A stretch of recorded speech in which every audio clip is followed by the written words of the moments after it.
This is our first lecture on classical mechanics. This is for TYBSc class.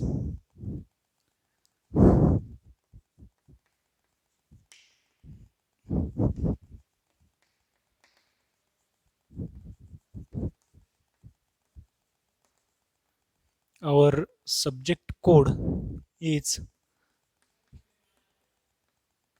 PH333. First of all, we see introduction of classical mechanics. So you must have been familiar with what is mean by mechanics. Mechanics is a branch of physics which deals with study of motion.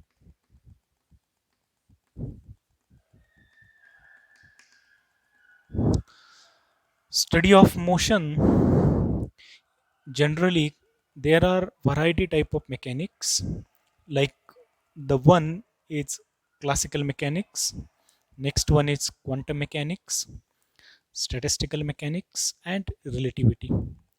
All the mechanics study motion, but when we say study of motion, it can be of different particles. Suppose that particle is microscopic, like electron, proton. Then for studying such particles, we have to go for quantum mechanics. And for particles which are macroscopic particles means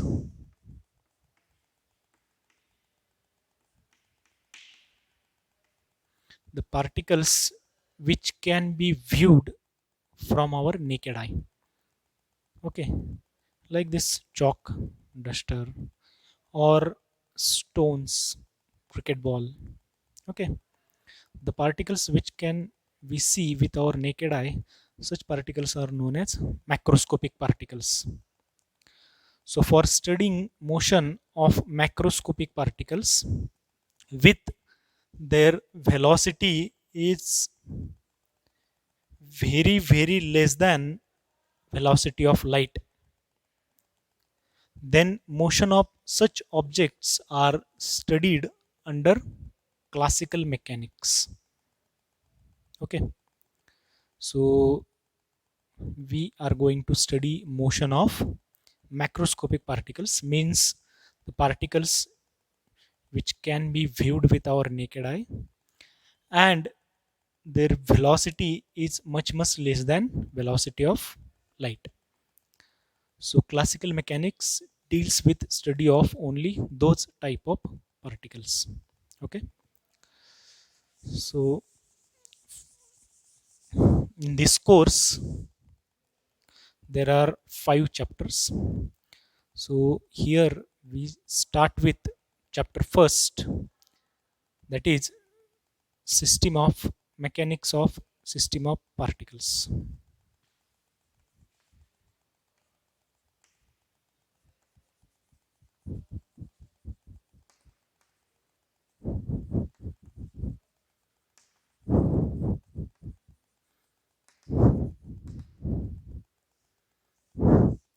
So first of all, generally all you are familiar with kinematics. In mechanics, we often start our study with kinematics.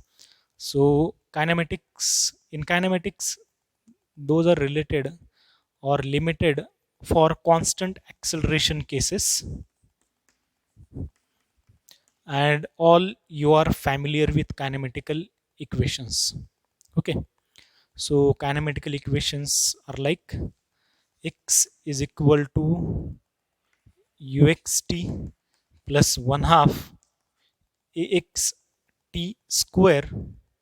Okay, then u vx is equal to ux plus at, then v square is u square plus twice as, or here we can write this is for only x component of position.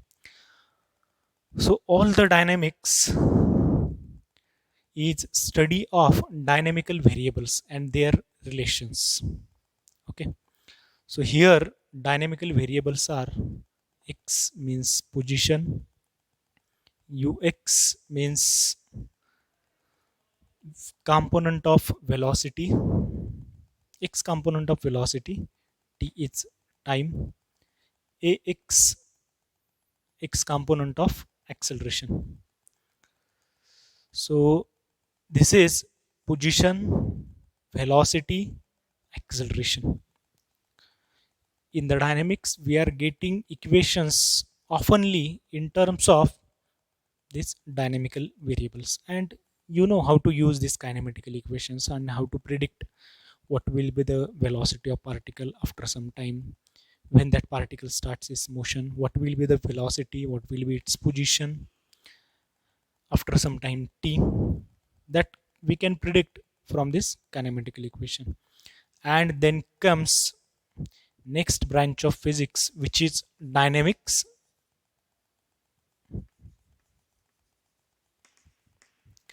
In dynamics, we study what causes the motion of particle, and we all know that the motion of particle is caused by force.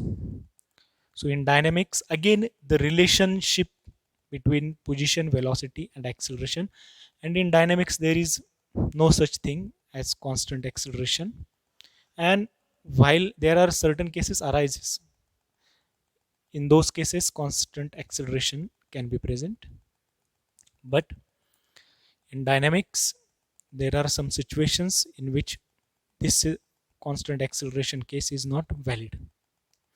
So in that case we study dynamics, and here we are going to study dynamics.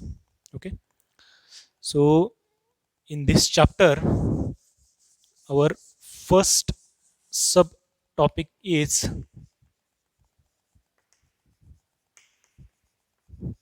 Newton's laws of motion. Okay, so you have studied many times Newton's laws of motion. Okay, so Newton's laws of motion are the empirical laws.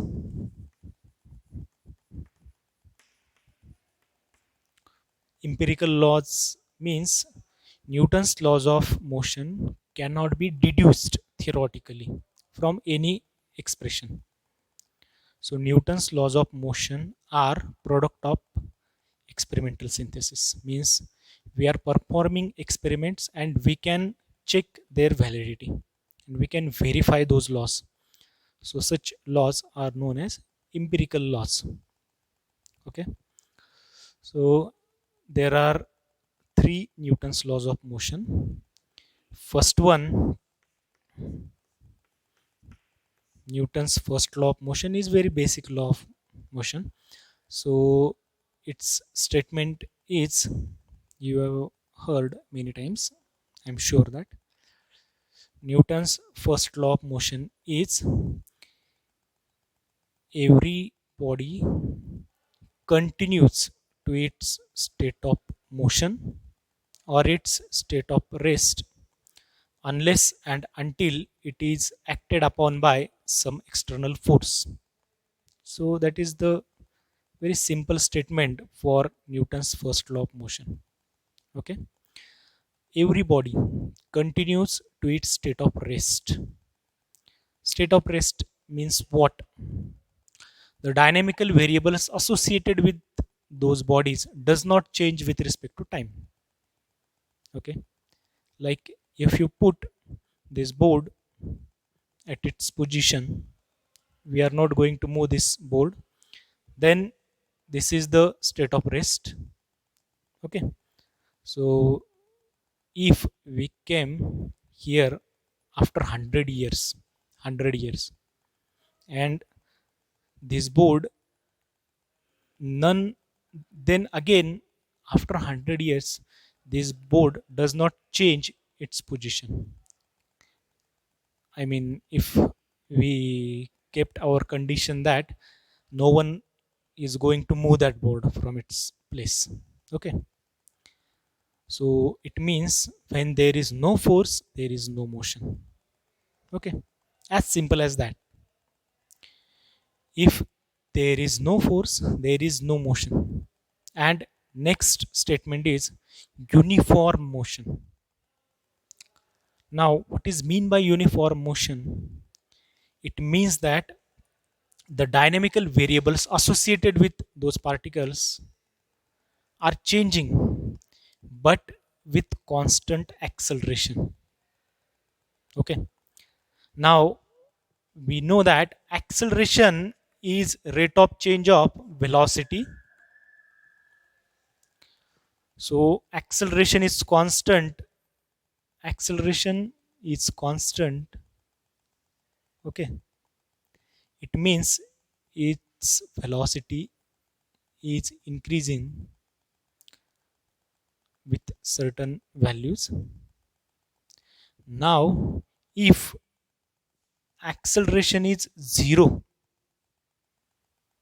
it means velocity must be constant. Okay. So this is the case for uniform motion. In uniform motion, its acceleration is zero and its velocity remains constant. Means a certain object in space where there is no gravity is moving with some constant velocity, it will continue its motion unless and until it is acted upon by some external force to change its velocity. So, this is the basic reason why planets are keeping their motion in certain orbits, because to change that state we have to apply external force. If external force is not applied, then such motion of this planet will continue. Okay. So here we finish our Newton's first law of motion. Okay. Then there is second law of motion. Second law of motion is, in first law we see that what happens if there is no external force. When we apply external force, what will happen to those dynamical variables? That can be explained in second law of motion. In second law of motion is, when external force is applied on any system or body, then that external force is directly proportional to rate of change of momentum. Okay. So this is linear momentum, which can be written as product of mass and velocity. Okay. So if you take out this directionality constant of proportionality, then we can write this as, because this factor is unity, external force is dp upon dt. If we replace p by mass into velocity, then Newton's second law of motion becomes d dt of mass into velocity. If mass does not change by this external force or with respect to time, then we can take out this mass as constant and we can write this as m dv upon dt, which is nothing but acceleration. So external force produces acceleration or causes acceleration in the system. Now this is the statement for translational motion. In case of rotational motion, so first of all you need to know difference between translational motion and rotational motion.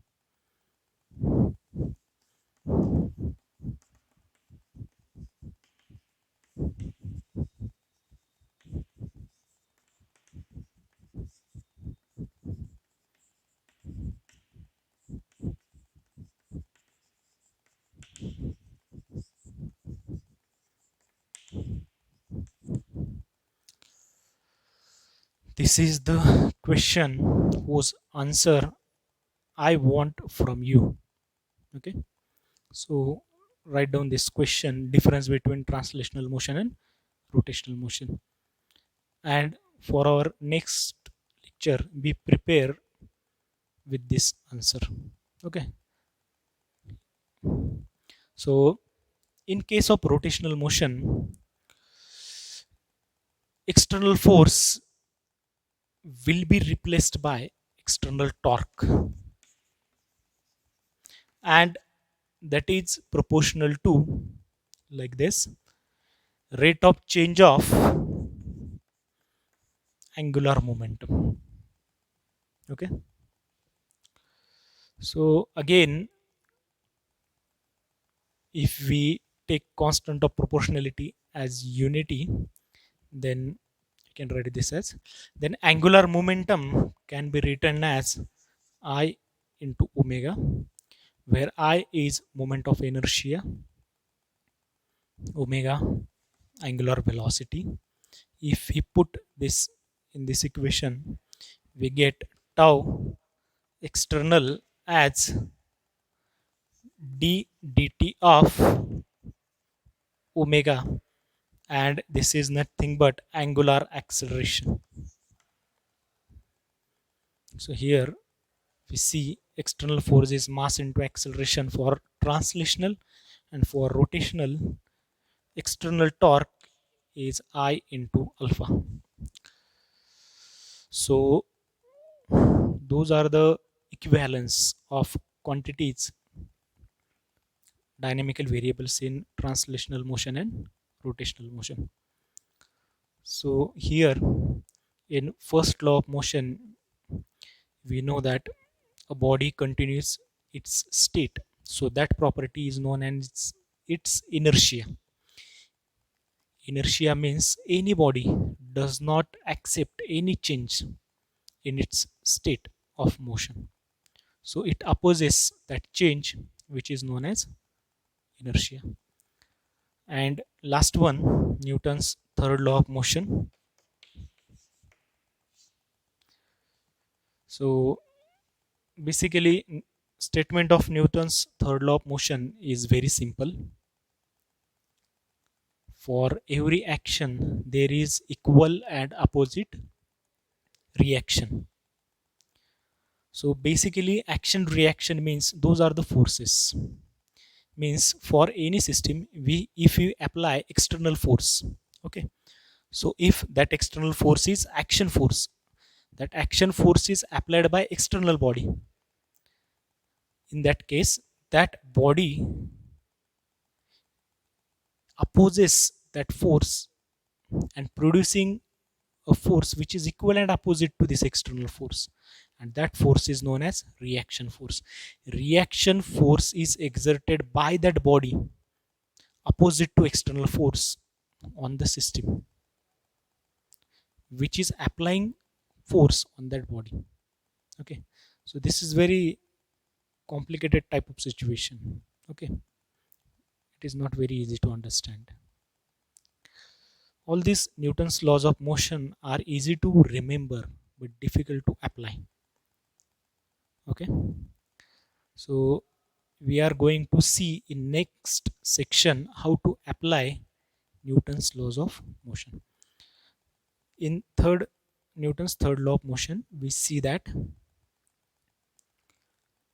forces always came in pairs, which means that for every action force there is reaction force. Single isolated force in the universe does not exist. Okay, So these laws are universal laws, means it is not that Newton's laws of motion are applicable only on Earth. If you go beyond, okay, our Earth, it is applicable on Moon, it is applicable on Mars, on every planet. Newton's laws of motion are applicable in whole the universe. Okay, so just recall what we have studied so far, important parts only. Newton's laws of motion are empirical laws. Okay, then we have studied Newton's first law, which is law of inertia. Statement of Newton's first law is every body continues to its state of rest or uniform motion unless and until it is acted upon by some external force to change that state. Okay, then Newton's second law, external force is directly proportional to rate of change of momentum. Okay, or external force is given as mass into acceleration. Okay, for translational motion. Okay, for rotational motion, external torque is directly proportional to rate of change of angular momentum and given as tau external as I into alpha. Okay, then Newton's third law of motion, to every action there is equal and opposite reaction. So forces always came in pair. Okay, with this introduction to mechanics and Newton's laws of motion, we stop here. In our next video we will study applications of Newton's laws of motion.